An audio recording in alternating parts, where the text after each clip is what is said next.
Welcome to Rupa IAS Academy. Rupa IAS Academy ఎన్నో వీడియోస్ని ఇంతకుముందు బడ్జెట్ వీడియో చేయడం జరిగింది. ఇప్పుడు చాలామంది పిల్లలు అడుగుతున్నారు, సార్ ఎకనామిక్ సర్వే చేయలేదండి. చాలా ఎకనామిక్ సర్వేస్ మీకు యూట్యూబ్లో ఉన్నాయి, చూసుకోవచ్చు. Many are there economic surveys. కానీ రూపా ఐఏఎస్ అకాడమీ ఏ వీడియో చేసినా ఒక ఇన్నోవేటివ్ మెథడ్లో ఉంటుంది, వినూతనంగా ఎగ్జామ్ ఓరియంటేషన్లో. మీరు చూడండి, మన ఎకనామిక్ సర్వేకి ఇతర ఎకనామిక్ సర్వేకి నెట్లో యూట్యూబ్లో కొట్టి చూసుకోండి. గంట చెబుతారు, ఏముందో తెలియదు అసలు. బోర్డు మీద రాయరు, అసలు డిస్కషన్ అంటారు, డిబేట్ అంటారు. అవన్నీ కాదు. ఎగ్జామ్ పాయింట్ ఆఫ్ వ్యూలో ఎకనామిక్ సర్వే నుంచి ఏమొస్తాయి అవి చాలా ఇంపార్టెంట్. అవే రూపా ఐఏఎస్ అకాడమీ ప్రజెంట్ చేస్తుంది. ఎకనామిక్ సర్వే అనేది మన ఎగ్జామ్ పాయింట్ ఆఫ్ వ్యూలో ఉండాలని. Okay, now we are going to discuss economic survey for the year 2020-21 అనమాట. అదే బడ్జెట్ అంటే కమింగ్ 21-22 ఆల్రెడీ బడ్జెట్ అయిపోయింది. No economic survey. దీంట్లో వాళ్ళు global crisis 2020 pandemic issue we know very well. వుహాన్లో పుట్టి ప్రపంచం అంతా గ్రౌండ్ వేసింది. అదే మనకి కరోనా వైరస్. ఈ corona virus nothing but COVID-19 వల్ల ప్రపంచంలో అన్ని దేశాలు almost all 90% of the countries affected. ఎక్కడో దీవులు తప్ప, ఫిజీ, మాల్దీవ్స్ లాంటి దీవులు తప్ప మనకి 90% of the countries their economy affected. All the countries GDP affected. అయితే మన ఇండియాకి చూసుకుంటే ఎకనామిక్ సర్వే ప్రకారం 37 lakhsకి రిస్ట్రిక్ట్ చేయగలిగాం. మోడీ గారు ముందు చూపు వల్ల మనం ఏం చేసాం, లాక్డౌన్ పెట్టి కాస్త అది ప్రివెంట్ కాకుండా ఎంతోమంది లైఫ్స్ని సేవ్ చేసాం అనమాట. సో స్ప్రెడ్ అవ్వకుండా ఆపలేకపోయినాం, that is different. But we saved many of lives. దాంట్లో ముఖ్యంగా యూపీ, బీహార్, గుజరాత్ దీని గురించి సర్వేలో చెప్పడం జరిగింది. ఈ 3 రాష్ట్రాల్లో జనాభా ఎక్కువ, బట్ ఎక్కువ కాబట్టి ఎక్కువ మంది స్ప్రెడ్ అయ్యి చనిపోవాలి. కానీ అలా కాకుండా ఇవి కూడా అప్రమత్తంగా ఉండి స్ప్రెడ్ కాకుండా కంట్రోల్ చేసాయి. అలాగే AP, Kerala, Telangana they saved many lives, more than 1 lakh lives. వాళ్ళు చనిపోకుండా కాపాడగలి మనకి ఎంతోమంది జీవితాలను కాపాడే ఈ 3 రాష్ట్రాలు కూడా మేలుకొని, ఏపీ, కేరళ, తెలంగాణ. అలాగే మహారాష్ట్ర విషయానికి వస్తే ఈ సర్వేలో యూనో వెరీ వెల్ ధారవి, అతిపెద్ద మురికివాడ ధారవి. అలాంటిది అక్కడ పకడ్బందీగా కంట్రోల్ చేయగలిగారు, అంటే స్ప్రెడ్ని కంట్రోల్ చేయగలిగారు అనమాట. మహారాష్ట్ర కూడా ఎక్కువ కేసులు ఉన్నప్పటికీ కూడా జనాభా ఎక్కువ, ధారవి అంటే అతిపెద్ద మురికివాడ ఆసియాలో, దాన్ని కూడా కంట్రోల్ చేయగలిగారు. ఇది ఎకనామిక్ సర్వే చెప్పడం జరిగిందనమాట. ఓకే, చూస్తే ఈ ఎకనామిక్ సర్వేలో చాలా ఇంపార్టెంట్ ఇష్యూ ఏంటంటే వి షేప్డ్ ఎకానమీ. దీని గురించి చాలా చక్కగా మనకి చెప్పారు. ఇంతకుముందు ఈ పదం వినిపించలేదు. ఇప్పుడు వి షేప్డ్ ఎకానమీ అంటే ఈ కోవిడ్ వల్ల ఇది పడిపోయింది, మళ్ళా ఇది ఏం చేస్తుంది, పుంజుకుంటుంది అనమాట రివర్స్లో. సో వి షేప్డ్ ఎకానమీ అంటాం. So what is the meaning of V shaped economy? When due to Covid it gradually falls, again gradually అది పుంజుకుంటుంది. దీన్ని వి షేప్డ్ ఎకానమీ అంటాం. దీని మీదే ఫోకస్ పెట్టారు, వి షేప్డ్ ఎకానమీ మీదే ఫోకస్ పెట్టడం జరిగిందనమాట. అదేవిధంగా సార్స్ లేదా COVID two severe acute respiratory syndrome. SARS అంటే severe acute respiratory syndrome, SARS. Corona virus COVID two corona virus 2. అంతకుముందు 1 వచ్చింది, ఇది 2 అనమాట. దీని మూలంగా గ్లోబల్లీ మనం చూస్తే 1 yearలో 9.6 crores ఎఫెక్ట్ అయ్యారు, 9.6 crores. అదేవిధంగా యావరేజ్ ఇది 3.3 per day. ఈ corona virus average 3.3% per day ఇది స్ప్రెడ్ అవుతూ వచ్చింది.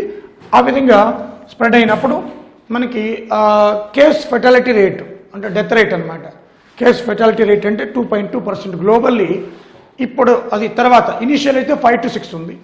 ఆ తర్వాత case fatality rate March 11th చూసుకుంటే, March 11, 2002 వాళ్ళది చూసుకుంటే మనం చూస్తున్నప్పుడు అంటే వుహాన్లో ఉండి డిసెంబర్లో స్టార్ట్ అయింది కదా, చూసుకుంటే March 11, 2020 చూసుకుంటే మనకి గ్లోబల్ యావరేజ్ 6%, ఇటలీ 12% హైయెస్ట్ ఉంది. Italy highest 12%, Italy highest 6% global average. Global India మనకి 2.2 to 2.5% అనమాట. India 2.2 to 2.5% maximum. సో ఇండియాలో కేస్ ఫెటాలిటీ రేటు చాలా తక్కువ ఉంది, 2.5% లోపు ఉంది. అలాగే జర్మనీ 1.1%, సౌత్ ఆఫ్రికా 0.49%. సో మన ఇండియా మనకి చాలా తక్కువ ఉంది. అదొక సంతోషదగ్గ విషయం. ఎందుకంటే మన ఇండియన్ క్లైమేట్ కానీ, మనం తినే ఆహారం కానీ, మనకి ఈ ఎకనామిక్ సర్వేలు ఇంకోటి చెప్పారు, బీసీజీ వ్యాక్సిన్ అలాగే ఇమ్యూన్ వ్యాక్సినేషన్స్ ఎక్కువ తీసుకోవడం వల్ల పిల్లలు ఎవరు ఎఫెక్ట్ కాలేదు. చాలా ఇంపార్టెంట్ పాయింట్ అది. సో పెద్దవాళ్ళు కూడా, ఆరోగ్యంగా ఉన్న వాళ్ళు కూడా మనకి పెద్దగా ఎఫెక్ట్ అయినా కూడా వాళ్ళు చనిపోయే వరకు వెళ్ళలేదు. సో దీంట్లో ఇండియా ఎప్పటి నుంచో ఈ vaccination programme, immunisation programme start చేస్తున్నారు అనమాట. సో ఇవన్నీ కూడా ఎకనామిక్స్. అలాగే ఈ ఎకానమీ, వరల్డ్ ఎకనామీ కాంట్రాక్టెడ్, ఈ పదం వాడారు. కాంట్రాక్టెడ్ అంటే కుసించుకుపోయింది, నశించుకుపోయింది అని అర్థం. వరల్డ్ ఎకనామీ ఈ కోవిడ్ వల్లట 4.3% మనకి ప్రాబ్లం అంటే తగ్గిందట. World economy 4.3%. అది వరల్డ్ బ్యాంక్ చెప్పింది. W.B అంటే వరల్డ్ బ్యాంక్. అంటే according to economic survey, world economy contracted 4.3% due to Covid according to world bank. IMF ఏం చెప్పింది? 3.5% తగ్గించింది. IMF 3.5%. IMF ఏం చేసింది? తగ్గించింది అనమాట, 3.5%. ఓకే. సో IMF ప్రకారం 3.5%.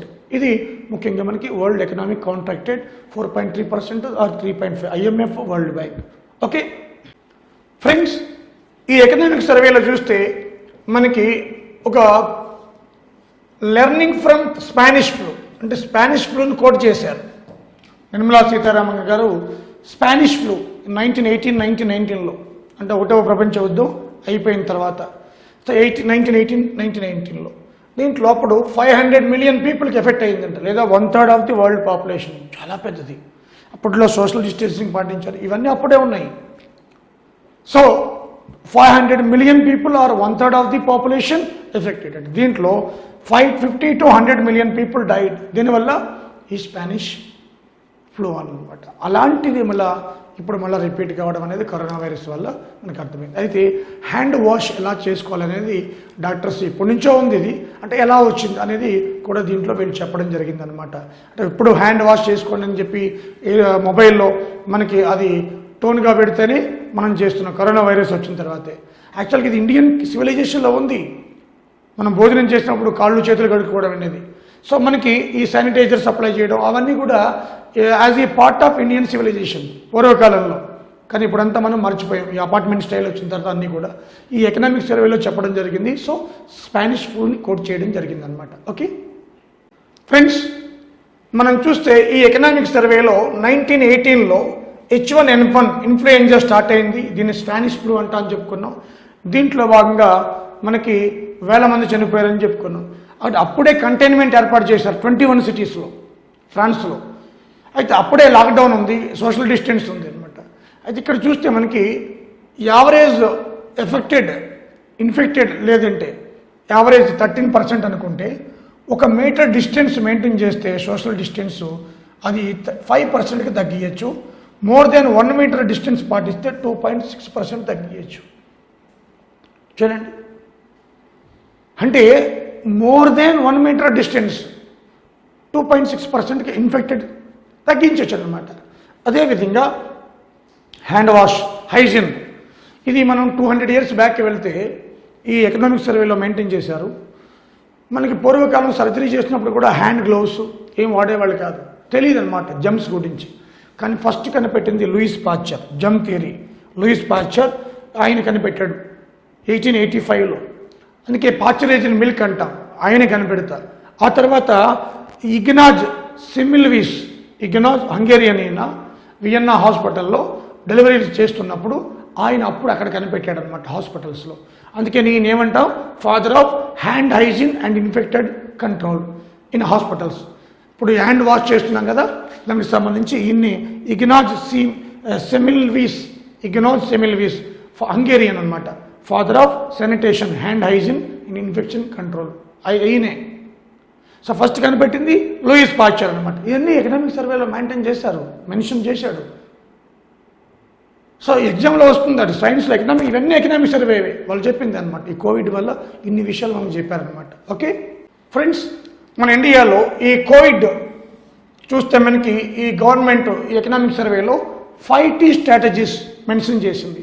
5T స్ట్రాటజీస్ అంటే test, track, trace, treat, technology. Test చేయాలి, వాళ్ళు ట్రాక్ చేయాలి, ట్రేస్ చేయాలి, అదేవిధంగా ట్రీట్ చేయాలి, టెక్నాలజీ ఉపయోగించుకోవాలి. సో టెస్ట్ ఎబిలిటీస్ అంటే ఫస్ట్లో మనకి టెస్ట్ ఎబిలిటీస్ చాలా తక్కువ ఉండేది అనమాట. ఇప్పుడు 10 లక్షలు పర్ డే ఎక్కి వెళ్ళిపోయినాం, ఇంకా పెరుగుతుంది. ల్యాబొరేటరీస్ ఏర్పాటు చేసినాం.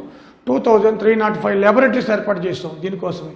So test, track, trace, treat, technology 5T strategies. దీని ద్వారా మనం ఎఫెక్టివ్గా కంట్రోల్ చేయగలుగుతున్నాం.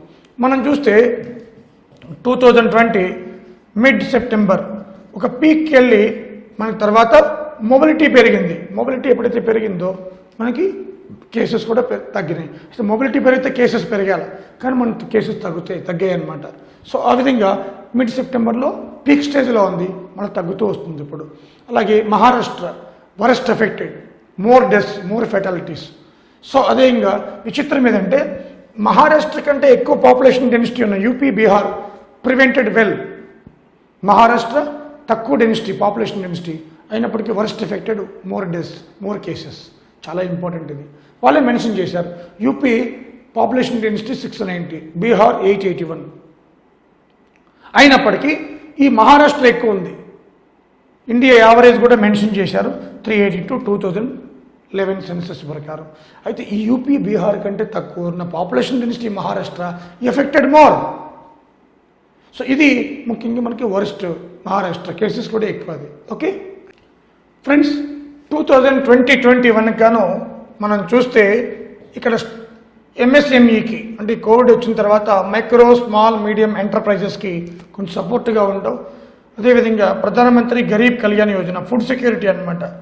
8 కోట్ల మంది వలసలు, అడిషనల్గా 80.96 crores food security, 80.96 crores food security, 8 crores మైగ్రెంట్స్కి ఫుడ్ అనమాట, మైగ్రెంట్స్. సో ఇది అదేవిధంగా Mahatma Gandhi national rural employment guarantee scheme కింద అడిషనల్ ఫండ్స్ రిలీజ్ చేయడం, ప్రధానమంత్రి జన్ధన్ యోజన 3 ఇన్స్టాల్మెంట్లో ఉమెన్కి బ్యాంక్ అకౌంట్ ఉంటుంది, 3 ఇన్స్టాల్మెంట్లో మనీ జమ చేయడం. అలాగే స్ట్రక్చరల్ రిఫార్మ్స్ తీసుకొచ్చారు ఎన్నో. అంటే ఈ కోవిడ్ ఏం నేర్పించిందంటే కొన్ని స్ట్రక్చరల్ రిఫార్మ్స్ ప్రతి రంగంలో, మల్టీ సెక్టరల్ అంటే వివిధ రంగాల్లో కొన్ని రిఫార్మ్స్ తీసుకొచ్చేటట్టు చేసిందనమాట. అవేంటో అనేది ఇప్పుడు చూద్దాం. సో ఇది అంటే ఎంఎస్ఎంఈ ద్వారా, ప్రధానమంత్రి గరీబ్ కళ్యాణ్ యోజన ద్వారా 8 కోట్ల వలసలు, 80.96 crores అడిషనల్గా ఫుడ్ గ్రెయిన్స్, ఆహార గింజలు బెనిఫిట్ ఇచ్చారు. అలాగే Mahatma Gandhi national rural employment guarantee scheme కింద కొన్ని ఫండ్స్ రిలీజ్ చేశారు. ప్రధానమంత్రి జన్ధన్ యోజన కింద అకౌంట్లో డబ్బులు వేశారట. సో ఇవన్నీ కూడా మనకి ప్రభుత్వం చేసిందట. కొన్ని స్ట్రక్చరల్ రిఫార్మ్స్ కూడా అవసరమయ్యాట, అవి కూడా పూనుకుందనమాట. అవేంటో చూద్దాం స్ట్రక్చరల్ రిఫార్మ్స్. ఓకే, ఈ కోవిడ్ తర్వాత మన మోడీ ప్రభుత్వం కొన్ని స్ట్రక్చరల్ రిఫార్మ్స్ పూనుకుంది. దాంట్లో ఫస్ట్ వ్యవసాయ రంగం చూద్దాం. ఈ వ్యవసాయ రంగంలో 3 యాక్ట్స్ కొత్తవి తీసుకొచ్చింది 2020లో. దాంట్లో ముఖ్యంగా farmers produce trade and commerce bill. The trade trade TRADE trade and commerce, farmers produce trade and commerce act. So అలాగే ఫార్మర్స్ ఎంపవర్మెంట్ ప్రొటెక్షన్ యాక్ట్, అలాగే ఎసెన్షియల్ కమోడిటీస్ యాక్ట్.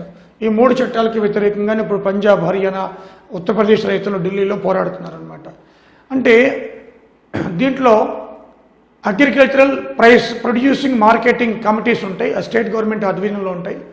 ఆ స్టేట్ గవర్నమెంట్ అధీనంలో ఉన్న ఈ యొక్క మార్కెట్లలో అమ్ముకోవాలి రైతులందరూ కూడా, చుట్టుపక్కల వాళ్ళందరూ ఆ మార్కెట్కి వచ్చి స్టేట్ గవర్నమెంట్కి సెస్ ఫీ, లైసెన్స్ ఫీ కట్టాలన్నమాట.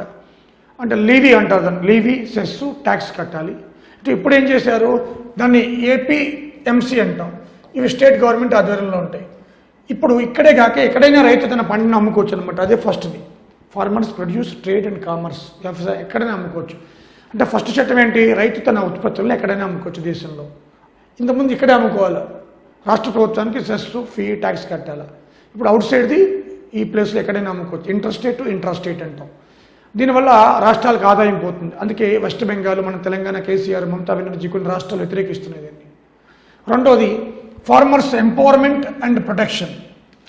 అంటే బయ్యర్, కొనేవాళ్ళు, కార్పొరేట్స్, రైతుకి మధ్య ఒప్పందం జరుగుతుంది. ఆ ఒప్పందం 1 crop సీజన్ నుండి 5 years వరకు. సో ప్రభుత్వం ఏం చెప్తుందంటే బయ్యర్స్ పెరుగుతారు ఈ 2వ బిల్లు వల్ల, ఎంపవర్మెంట్ బిల్లు వల్ల, తద్వారా రైతులకు గిట్టుబాటు ధర వస్తుంది అంటారు. దీంట్లో MSP ఎక్కడ కూడా మెన్షన్ చేయలేదు, గ్యారంటీ ప్రైస్ అని మాత్రమే ఉంది. సో దీనికి వ్యతిరేకంగా కూడా రైతులు మనకి ధర్నా చేస్తున్నారు. 3వది ఎసెన్షియల్ కమోడిటీస్. అంటే ఆనియన్స్, పొటాటో, టమాటో, ఇవన్నీ కూడా పప్పు దినుసులు, నిత్యావసర వస్తువులు ఎక్కువ స్టోర్ చేయడానికి లేదనమాట. కానీ ఇది తీసేశారు. 1955 యాక్ట్ని 2020లో సవరించారు. తద్వారా గోడౌన్లో ఎంతైనా దాచుకోవచ్చు, బ్లాక్ మార్కెట్ పెరుగుతుంది. దీనికి వ్యతిరేకంగా కూడా ఈ 3 చట్టాలు, నల్ల చట్టాలు వద్దని చెబుతున్నారు. కానీ ప్రభుత్వం ఏం చెబుతుంది? స్ట్రక్చరల్ రిఫార్మ్స్ రైతుకు మేలు చేస్తాయి. సుదీర్ఘమైన ప్రసంగం 1 అవర్ పైన ఇచ్చారు మోడీ గారు నిన్న. దాంట్లో కూడా ప్రసంగంలో పార్లమెంట్లో దీని గురించి చెప్పడం జరిగింది. ఇది మేలు చేస్తాయి రైతులకని. ప్రభుత్వం ఏం చెబుతుంది? బయ్యర్స్ పెరుగుతారు, మనకి పెట్టుబడి వాళ్ళే పెడతారు, రైతు ఆత్మహత్యలు తగ్గుతాయి, పంటలు ఎక్కడైనా అమ్ముకోవచ్చు, ఎక్కువ ఆదాయం వస్తుందని ప్రభుత్వం చెబుతుంది అనమాట. సో వీళ్ళ వాదన ఇలా ఉంది. దాంట్లో మినిమం సపోర్టింగ్ ప్రైస్ లేదు, గ్యారంటీ ప్రైస్ అనే ఉంది. ఆ బయ్యర్స్ కార్పొరేట్ వాళ్ళు ఉంటారు, వాళ్ళు ఎంత చెప్తే అంతమందికి అగ్రిమెంట్ చేయాలి మేము అని వాళ్ళు అంటారు.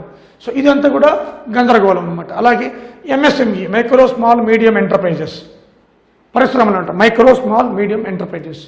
మరి ఇది ఇంతకుముందు మ్యానుఫ్యాక్చరింగ్ సర్వీసెస్ అనే డిఫరెన్స్ ఉండేదన్నమాట, లిమిట్ ఉండేది. అది ఎత్తేసారు. ఎత్తేసి 99% of all firms covered under MSME. తద్వారా ఉపాధి అవకాశాలు పెరుగుతాయి, వీటికి బెనిఫిట్స్ వస్తాయన్నమాట. ఇప్పుడు ఇది లేదు, మ్యానుఫ్యాక్చరింగ్ సెక్టార్, సర్వీసెస్ సెక్టార్ అనే రూల్ ఏమీ లేదు. ఏ కంపెనీ అయినా కూడా 99% of all firms comes under MSME. Okay.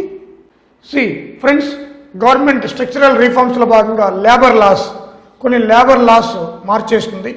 కొత్తగా లేబర్ లాస్ 2020లో లేబర్ కోడ్ కావచ్చు, లేబర్ మినిమం వేజెస్ యాక్ట్ కావచ్చు, ఇవన్నీ కూడా మనకి గవర్నమెంట్ కొత్తవి తీసుకొచ్చింది. అలాగే పవర్ ఏవైతే డిస్కిమ్స్ అవి మనకి లాస్లో ఉన్నాయో అవి బడ్డెన్ కాకుండా ఉండడం కోసం దీంట్లో కూడా ప్రైవేటైజేషన్ అలౌ చేస్తున్నారు డిస్కిమ్స్ కూడా. అలాగే పిఎస్యూస్ ప్రైవేటైజేషన్, ఏవైతే పబ్లిక్ సెక్టర్ యూనిట్స్ ఉన్నాయో ప్రైవేటైజేషన్, అలాగే ఎల్ఐసి ఐపీఓకి వెళ్తున్నారు. అదేవిధంగా మినరల్స్ సెక్టార్లో మైన్స్ ఏవైతే ఉన్నాయో ఆక్షన్, ఓపెన్ ఆక్షన్ అనమాట. అలాగే ఇండస్ట్రీ మనకు చూస్తే ఈ ఇండస్ట్రీలో కూడా ఎన్నో రిఫార్మ్స్ తీసుకొచ్చారు. పరిశ్రమల రంగంలో కూడా స్పేస్లో ప్రైవేటైజేషన్ అనుమతిస్తున్నారు. స్పేస్లో కూడా డిఫెన్స్లో ఎఫ్డిఐని 49 to 74కి పెంచారు, చాలా ఇంపార్టెంట్. ఎడ్యుకేషన్లో కొన్ని రిఫార్మ్స్ ప్రైవేట్ వాళ్ళని అలా చేస్తున్నారు. ముఖ్యంగా సోషల్ ఇన్ఫ్రాస్ట్రక్చర్, సామాజిక మౌలిక వసతుల్లో దీని మీద ఎక్కువ ఫోకస్ పడుతున్నారు. సో ఇవన్నీ కూడా స్ట్రక్చరల్ రిఫార్మ్స్ అనమాట. గవర్నమెంట్ ఫోకస్ పడుతుంది. సోషల్ ఇన్ఫ్రాస్ట్రక్చర్, రోడ్లు కావచ్చు, రైల్వేస్ కావచ్చు, అన్ని ఏవియేషన్ అన్నీ కూడా. ఓకే. ఇండియాస్ డెప్ట్ అంటే అప్పు, జీడిపిలో చూస్తారు జనరల్గా. ఇది టోటల్ అప్పు చూస్తే, టోటల్ ఇండియాస్ డెప్ట్ చూస్తే మనకి వరల్డ్లో ఎక్కువ జపాన్ 444.7% ఆఫ్ జీడిపి, చాలా ఎక్కువ ఉంది. తర్వాత కెనడా 356.1%, తర్వాత ఫ్రాన్స్ 351.4%, యూఎస్ఏలో 318.7%, యూకే 310.8%. మన ఇండియా 16th పొజిషన్లో ఉంది, 122.9%. అంటే ఓవరాల్ టోటల్ డెప్ట్లో ఇండియా తక్కువనే ఉంది జీడిపిలో. అలాగే ప్రైవేట్ డెప్ట్ చూసుకుంటే 68.1%, పబ్లిక్ డెప్ట్ గవర్నమెంట్ డెప్ట్ చూసుకుంటే 54.8%. ఈ డెప్ట్లో 70% సెంట్రల్ గవర్నమెంటే, 30% స్టేట్స్ అనమాట. సో ఓవరాల్గా మనకి డెప్ట్ తీసుకుంటే దీంట్లో 70% మనకి సెంట్రల్ గవర్నమెంట్, 30% స్టేట్స్ అనమాట, 30% రాష్ట్రాలు. అప్పు, డెప్ట్ అంటే అప్పు అనమాట. సో దీంట్లో మనకి టోటల్ అప్పు తీసుకుంటే 122.9% ఆఫ్ జీడిపి. అదే జపాన్ ఎక్కువ ఉంది, 444.7%. ఓకే. మనం చూస్తే ఇక్కడ 2020-21 ఫైనాన్షియల్ ఇయర్కి గ్రోత్ రేటు -7.7%. అదే 2021-22కి అంచనా వేసింది 11.5%. అంటే ఇప్పుడు 11.5% అంత ఈజీగా ఎలా వస్తుంది 1 ఇయర్లో అంటే ఈ -7.7%కి బేస్ చేసుకుంటే 11.5%. అప్పుడు ప్లస్లో ఎంత వస్తుంది తీసేస్తే 2 to 3% పైన వస్తుంది అంతే. అది ఇక్కడ 21-22 అనమాట 11.5% ఇది సూచిస్తుంది అనమాట. ఇది ఐఎంఎఫ్ వాళ్ళ అంచనా అనమాట. IMF, international monetary fund. అలాగే ఫైనాన్షియల్ ఇయర్ 2021కి గవర్నమెంట్ డెప్ట్ ఆర్బీఐ ప్రకారం, రివైజ్డ్ ఎస్టిమేట్స్ ప్రకారం 73.8%. ఇంతకుముందు 70%, రాష్ట్రాలు 30. రివైజ్డ్ 2021 ప్రకారం గవర్నమెంట్ డెప్ట్ ఇది ఆర్బీఐ ప్రకారం 73.8% సూచిస్తుంది అనమాట. ఓకే. ఈ ఎకనామిక్ సర్వేలో సావరెన్ క్రెడిట్ రేటింగ్స్ అంటే ఇది స్పిచ్ అండ్ ఎస్పీ అండ్ మోడీస్ ఈ సంస్థ వాళ్ళు మన ఇండియా ఫైనాన్షియల్ క్యాపబిలిటీని బట్టి రేటింగ్స్ ఇస్తారనమాట. దీంట్లో కూడా పక్షపాతంగా చైనాకి ఫేవర్గా చూపించడం, ఇండియన్ తక్కువ చేసి చూపించడం జరిగేది. దీని మీద పెద్ద కాంట్రవర్సీ అయింది. అందుకని ఇది కూడా ఎకనామిక్ సర్వేలో మెన్షన్ చేశారు. ఇండియా రేటింగ్ 2020కి వీళ్ళు ఇచ్చింది BAA3 అనమాట. అంటే ఏంటి చూద్దాం. హై క్వాలిటీ అంటే ఫిచ్ కానీ మోడీస్ కానీ, వీళ్ళేమో ఫిచ్ వాళ్ళు AAA ఇస్తారు, వాళ్ళు ఏ స్మాల్ ఏలు 2 ఇస్తారు. ఇక్కడ strong payment capacity A+ A1, తర్వాత adequate payment capacity BBB plus B capital AA1. మనకి ఇప్పుడు ఏమొచ్చింది, అడ్యుకేట్ పేమెంట్లోనే ఇది ఒక పార్ట్ అనమాట, అడ్యుకేట్ పేమెంట్ కెపాసిటీలో. సో స్ట్రాంగ్ పేమెంట్లో రాలేదు, హై క్వాలిటీ పేమెంట్లో రాలేదు. అది చైనాని మెత్తే మాత్రం వాళ్ళు ఇష్టం వచ్చినట్టు ఇచ్చారనమాట. సో ఇది ఒకటి కాంట్రవర్సీ అయింది. సో సావరిన్ క్రెడిట్ రేటింగ్స్లో ఇండియా 2020కి ఇండియా B స్మాల్ A3 ఇది రేటింగ్ ఇండియాది. ఓకే, ఇది మెన్షన్ చేయడం జరిగిందనమాట. హెల్త్ సెక్టార్, మనకి హెల్త్ సెక్టార్కి ఇంతకుముందు 1% లోపే మనం అలోకేట్ చేసేవాళ్ళం. ఈ కోవిడ్ వల్ల అది పెంచాల్సిన ఆవశ్యకత ఏర్పడింది. హెల్త్లో రిఫార్మ్స్ కూడా తీసుకొచ్చారు. దీంట్లో భాగంగా మనకు చూస్తే ఈ ఎకనామిక్ సర్వే ఏం చెప్పిందంటే, ఇప్పుడు ఎగ్జాంపుల్ మనకి క్యాన్సర్ తీసుకుంటే దీంట్లో లో రేట్ ఆఫ్ స్క్రీనింగ్ ఉంది ఇండియాలో. 15 to 49 ఇయర్స్ లో రేట్ ఆఫ్ స్క్రీనింగ్. దీంట్లో చూసుకుంటే 22% సెరికల్ క్యాన్సర్ ఉమెన్కి చేస్తున్నారు, 10% బ్రెస్ట్ క్యాన్సర్ టెస్టులు చేస్తున్నారు, అంటే 90 చేయడం లేదనమాట. చూడండి ఎంత తక్కువ ఉందో. 12% ఓరల్ చేస్తున్నారు, అంటే ఎంత తక్కువ ఉందో. అదే OECD కంట్రీలు తీసుకుంటే 59, 62 అలా ఉన్నాయన్నమాట, మోర్ దెన్ 50%. మనకి చూడండి ఎంత ఉందో. అంటే స్క్రీనింగ్ ఈజ్ ద ప్రాబ్లం మనకి, ఎందుకంటే హాస్పిటల్స్ అనేవి తక్కువ ఉన్నాయి, ఇన్ఫ్రాస్ట్రక్చర్ తక్కువ ఉందన్నమాట. అదేవిధంగా గ్లోబల్లీ డెత్స్ చూస్తే 71%, అలాగే India 65% are caused by non communicable disease. అంటే ఇప్పుడు కోవిడ్ అనేది కమ్యూనికబుల్, కానీ ఎక్కువ నాన్ కమ్యూనికబుల్ వల్ల వస్తుంది. ఇప్పుడంటే కోవిడ్ వచ్చింది, జనరల్గా నాన్ కమ్యూనికబుల్ డిసీజ్ ఇండియాలో ఎంతమంది 65%, వరల్డ్ 71%. ఓకే, ఫ్రెండ్స్, మనం చూస్తే ఈ ఎకనామిక్ సర్వే ప్రకారం IMR ఇన్ఫాంట్ మోర్టాలిటీ రేట్, అంటే ప్రతి 1000 మందికి ఎంతమంది పిల్లలు చనిపోతున్నారు. 2019 లెక్కల ప్రకారం 32 మెంబర్స్ అనమాట. ఇది మన నైబరింగ్ కంట్రీ చూస్తే మనకి 6.8. అంటే ఎంత ఎక్కువ ఉందో చూడండి. Even Myanmar, Burma, Sri Lanka, Nepal ఇవన్నీ మనకంటే తక్కువనే ఉన్నాయి, మనకి 32 ఉంది. అలాగే MMR ఇది 1 lakh లైఫ్స్ అనమాట, మదర్స్ 1 lakh. ప్రతి 1,00,000 మందికి ఎంతమంది తల్లులు చనిపోతున్నారు ప్రసవించిన తర్వాత. 145 ఇది కూడా ఎక్కువనే ఉంది. చైనా 29, మనం 2019 ప్రకారం 145. చూడండి. సో IMR అండ్ MMR 32, 145 ఈ రెండు చాలా ఇంపార్టెంట్ అండి. సో ఇండియాలో ప్రజెంట్ IMR ఎంత 32, అలాగే MMR ఎంత 145. ఓకేనా. అలాగే ఈ హెల్త్ మీద ఇన్వెస్ట్మెంట్లో అలోకేషన్స్లో 189 కంట్రీలు తీసుకుంటే 179th ర్యాంక్. ఎంత లీస్ట్లో ఉన్నామని చూడండి. ఇండియా హెల్త్ అలోకేషన్లో అవుట్ ఆఫ్ 189లో 179th ర్యాంక్, వెరీ వరస్ట్. 189లో 179th, లాస్ట్ నుంచి 10వ ప్లేస్లో ఉన్నాం. అలాగే Kerala, Jammu Kashmir high density of doctors. మన ఇండియాలో హై డెన్సిటీ ఆఫ్ డాక్టర్స్ ఉన్నది కేరళ, జమ్మూ కాశ్మీర్. అలాగే పంజాబ్, హిమాచల్ ప్రదేశ్, ఛత్తీస్గఢ్లో high density of nurses, more nurses, more midwives and less doctors. Tamil Nadu, ఢిల్లీలో బ్యాలెన్స్డ్ డాక్టర్స్, నర్సెస్ ఉన్నది, తమిళనాడు, ఢిల్లీ. సో ఇవి ఎకనామిక్ సర్వే మనకు చెప్తున్నారు. ఇవే వచ్చేది రేపు ఎగ్జామ్స్లో చూడండి. సో చాలా ఇంపార్టెంట్ IMR, MMR కూడా, రెండు కూడా.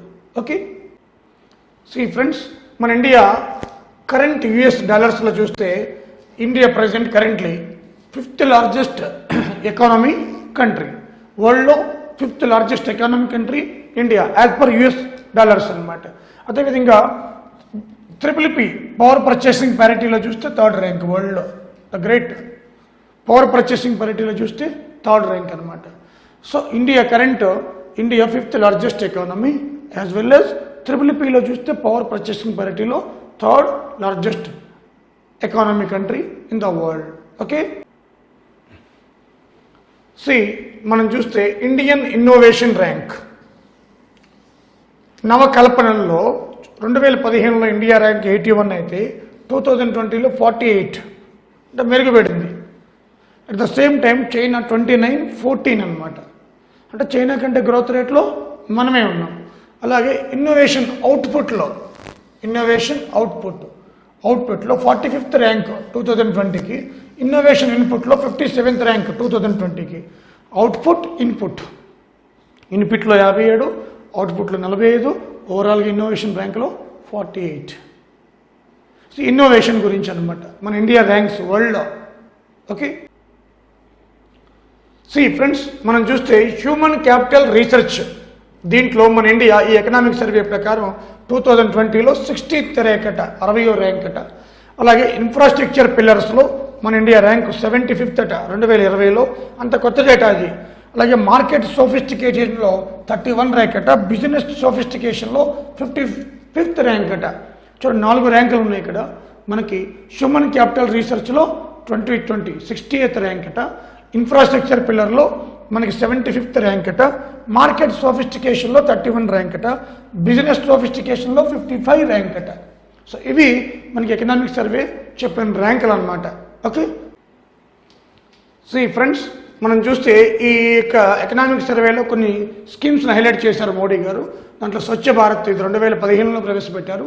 2019కి ఓపెన్ డిఫికేషన్ ఫ్రీ కంట్రీ మొత్తం రూరల్ అర్బన్ కూడా. దాంట్లో ఫేజ్ 2 రన్ అవుతుంది ఇప్పుడు 2021, 24, 25. దీంట్లో solid liquid waste management complete process చేయాలి. దాంట్లో ఒక టార్గెట్గా పెట్టుకున్నారనమాట. అదేవిధంగా ప్రధానమంత్రి ఆవాస్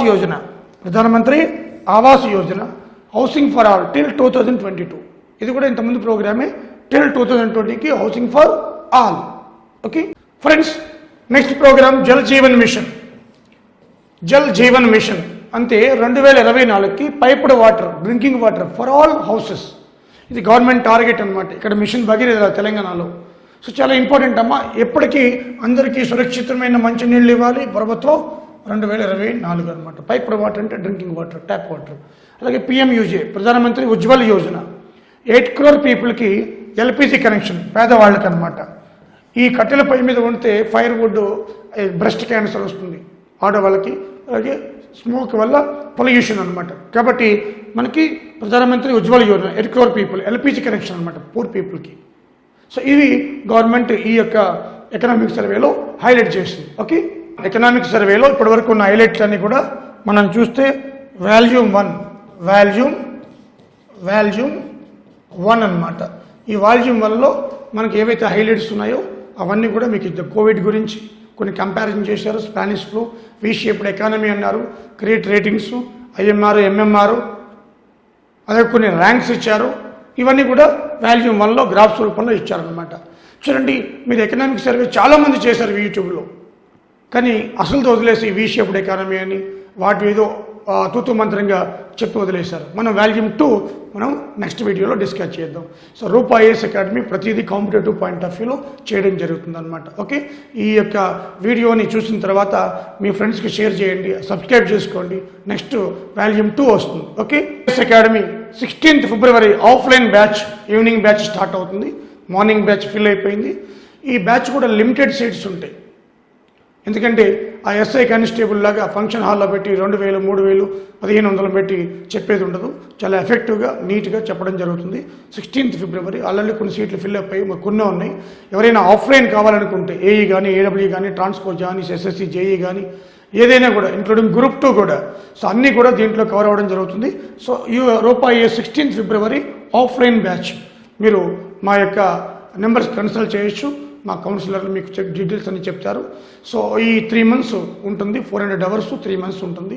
సో క్లాస్ టైమింగ్స్ కూడా చెప్తారు ఈవినింగ్. ఓకే, మీ ఫ్రెండ్స్కి చెప్పండి. ఎవరైనా ఆఫ్లైన్ కావాలంటే క్వాలిటీ ఈజ్ ద బెస్ట్. అంటే 2014 విభజన తర్వాత మనం చూస్తే ఆ పేపర్ స్టైల్ అని కూడా మారిపోయింది. ఈ యొక్క పేపర్ స్థాయి తగ్గట్టు మనకి కోచింగ్ అనేది రూపా ఐఏఎస్ ఇవ్వడం జరుగుతుంది. అవర్స్ అని కౌంట్ చేయకుండా మనకి ఎక్కువగా విశ్లేషణాత్మకంగా, అలాగే ప్రశ్నల సరళికి అనుగుణంగా చెప్పడం జరుగుతుంది. సో ఇది మీ ఫ్రెండ్స్ చెప్పండి. మా పూర్వ విద్యార్థులు తెలుసు, ఓల్డ్ విద్యార్థులకి. So thank you very much.